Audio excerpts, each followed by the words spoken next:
சென்னையில் 5 வயது சிறுமியை நாய்கள் கடித்த சம்பவத்தின் எதிரொலியாக பூங்காக்களுக்கு நாய்களை அழைத்து வர மாநகராட்சி கடும் கட்டுப்பாடுகளை விதித்துள்ளது. இதுகுறித்து பொதுமக்களின் கருத்துக்களை கேட்டறிந்தோம். அண்மை தகவல்களுடன் இணைகிறார் செய்தியாளர் சதீஷ் முருகன். சென்னை நுங்கம்பாக்கத்தில் உள்ள மாநகராட்சி பூங்காவில் விளையாடிக் கொண்டிருந்த 5 வயது சிறுமியை தடை செய்யப்பட்ட ராட்வீலர் நாய்கள் கடித்து குதறியது அதிர்வலைகளை உண்டாக்கியது. தலையில் பலத்த காயம் அடைந்த சிறுமிக்கு வரும் 9ஆம் தேதி அறுவை சிகிச்சை நடைபெற உள்ளதாக தெரிவிக்கப்பட்டுள்ளது. இதன் எதிரொலியாக சென்னையில் உள்ள பூங்கா கண்காணிப்பாளர்களுக்கு மாநகராட்சி நிர்வாகம் இன்று புதிய சுற்றறிக்கை ஒன்றை அனுப்பியுள்ளது. அதில் கழுத்தில் சங்கிலி போட்டு வாயை மூடி அழைத்து வரப்படும் நாய்களை மட்டுமே பூங்காவுக்குள் அனுமதிக்க வேண்டும் எனவும், பூங்காவுக்குள் ஒரு உரிமையாளர் ஒரு நாயை மட்டுமே அழைத்து வர வேண்டும் எனவும் தெரிவிக்கப்பட்டுள்ளது. பூங்காவில் சிறுவர்கள் விளையாடும் பகுதியில் நாய்கள் நுழைய தடை விதிக்கப்படுவதாகவும் அறிக்கையில் மாநகராட்சி சுட்டிக்காட்டியுள்ளது.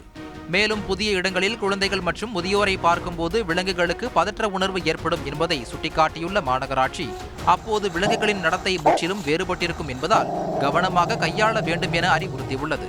இது குறித்து சென்னையில் உள்ள பூங்காவிற்கு வருகை தந்த அம்ஜத் ஷெரீப் ரேவதி கூறுகையில், ஸ்ட்ரே டாக்ஸ் சுற்றுது, அது மட்டும் கொஞ்சம் சேஃப்டி மெஷர்ஸ் எடுத்தால் நல்லாயிருக்கும், பெட்டராக இருக்கும். நல்லா பீஸ்ஃபுல்லாக இருக்குது பார்க்கு. ஆனால் இந்த டாக்ஸ் மட்டும்தான் கொஞ்சம் தொல்லையாக இருக்குது. திடீர்னு குழந்தைங்களை கடத்துச்சுன்னா என்ன பண்ணுறது, அதுதான் பயமா. இதனிடையே சிறுமியை கடித்த 2 ராட்வீலர் நாய்கள் சென்னையில் இருந்து மதுரைக்கு அழைத்து செல்லப்பட்டதாக தகவல் வெளியாகியுள்ளது. சதீஷ் முருகன், நாய் வளர்ப்போருக்கு மாநகராட்சி ஏதேனும் எச்சரிக்கை விடுத்துள்ளதா?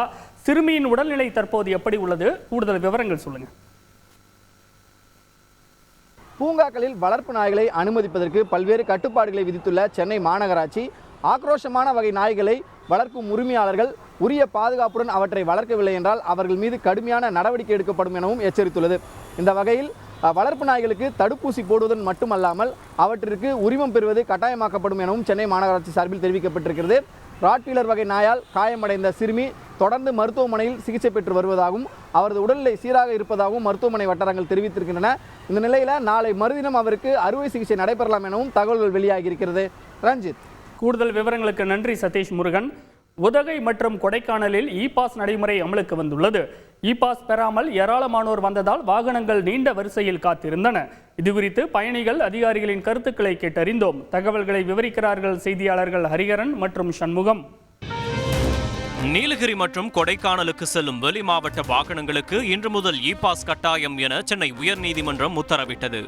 இதற்காக epass.tnega.org என்ற இணையதளத்தில் இ பாஸ் பெறலாம் என அரசு தரப்பில் அறிவுறுத்தப்பட்டது. அதன்படி நீலகிரி மாவட்ட எல்லை மற்றும் கூடலூரை ஒட்டிய தமிழக கேரள எல்லைகளில் தீவிர வாகன தணிக்கையில் ஈடுபட்ட போலீசார் இ பாஸ் பெற்ற வாகனங்களை மட்டுமே அனுமதித்து வருகின்றனர். எனினும் இ பாஸ் தகவலை அறியாமல் உதகைக்கு வந்த வெளிமாநில சுற்றுலா பயணிகளுக்கு ஆன்லைன் வாயிலாக இ பாஸ் கிடைக்க அதிகாரிகள் உதவி செய்தனர். தமிழக கேரள எல்லையான நாடுகாணி பகுதியில் ஏராளமானோர் இ பாஸ் கேட்டு விண்ணப்பித்த நிலையில் நெட்வொர்க் பிரச்சனை மற்றும் செயலி வேகம் குறைந்து இயங்கியதால் சுமார் 5 கிலோமீட்டர் தூரம் வாகனங்கள் வரிசை கட்டி நின்றன. உதகைக்கு வந்த வாடகை கார் ஓட்டுநர் சுரேஷ் சுற்றுலா பயணி கிருஷ்ணா கூறுகையில், இந்த இ பாஸ் முறை கொண்டு வந்தது உண்மையிலே ஊட்டிக்கு ஒரு வரப்பிரசாதம் தான். ஏன்னா இப்போ இந்த சீசன் டைமில் ஊட்டிக்குள்ளே போனால் உண்மையிலே ரொம்ப டிராஃபிக்காக இருக்கும். அங்கே வெளியிருந்து வராங்க, இங்கே இல்லாதட்டி இங்கே வந்து ஃப்ரீ இங்கே அவங்களே பண்ணித்தராங்க, இ பாஸ் பண்ணித்தராங்க. இ பாஸ் போட்டுட்டு போய்க்கலாம் மேலே. இ பாஸ் குறித்து கண்காணிப்பில் ஈடுபட்ட அரசு அதிகாரி மகேஸ்வரியிடம் பேசினோம். ஆல்ரெடி இ பாஸ் போட்டு வரவங்க கிட்ட அங்கே இருக்கிற நம்பரையும் அந்த QR கோடையும் நாங்கள் ஸ்கேன் பண்ணி எடுத்துக்கிறோம். சப்போஸ் போடாமல் தெரியாமல் வந்த பயணிகிட்டையும் நாங்களே அந்த இ பாஸ் போடுறதுக்கான வழிமுறையும் ஏற்பாடு பண்ணித்தரோம். மேட்டுப்பாளையம் ஊட்டி தேசிய நெடுஞ்சாலையில் கல்லாறு தூரிப்பாலம் அருகே இ பாஸ் சோதனை சாவடி அமைக்கும் பணி முழுவீச்சில் நடைபெற்று வருகிறது. மறுபக்கம் கொடைக்கானலில் உள்ளூர் மக்கள், விவசாயிகள், வர்த்தகர்கள், சுற்றுலா பயணிகளுக்கு தனித்தனியே 3 விதமான இ பாஸ் வழங்கப்படுகிறது. இந்த சூழலில் வெள்ளி நீர்வீழ்ச்சி சோதனை சாவடியில் இ பாஸ் உள்ளதா என சோதனை செய்த பிறகே வாகனங்கள் அனுமதிக்கப்பட்டன. இ பாஸ் இல்லாத வாகனங்களுக்கு சோதனை சாவடியிலேயே பதிவு செய்யுமாறு அதிகாரிகள் அறிவுறுத்தியதால் நீண்ட தூரத்திற்கு வாகனங்கள் அணிவகுத்து நின்றன. கொடைக்கானலைச் சேர்ந்த வியாபாரி சேவியர், மதுரையைச் சேர்ந்த சுற்றுலா பயணி ஹைபர் கூறுகையில், கிட்டத்தட்ட 140% தான் வந்திருக்காங்க, டூரிஸ்ட் வந்திருக்காங்கன்னு சொல்ல முடியும். 60% சுற்றுலா பயணிகள் வருவது தடையாக இருக்கிறது.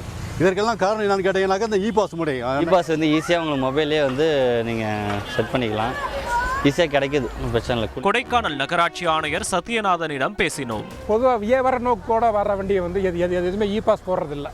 அவங்க மேலே வந்து இங்கே நிறுத்தி போடுறாங்க. அதனால் எங்களுக்கு கொஞ்சம் டிராஃபிக் கொஞ்சம் பிரச்சனையாக இருக்குது.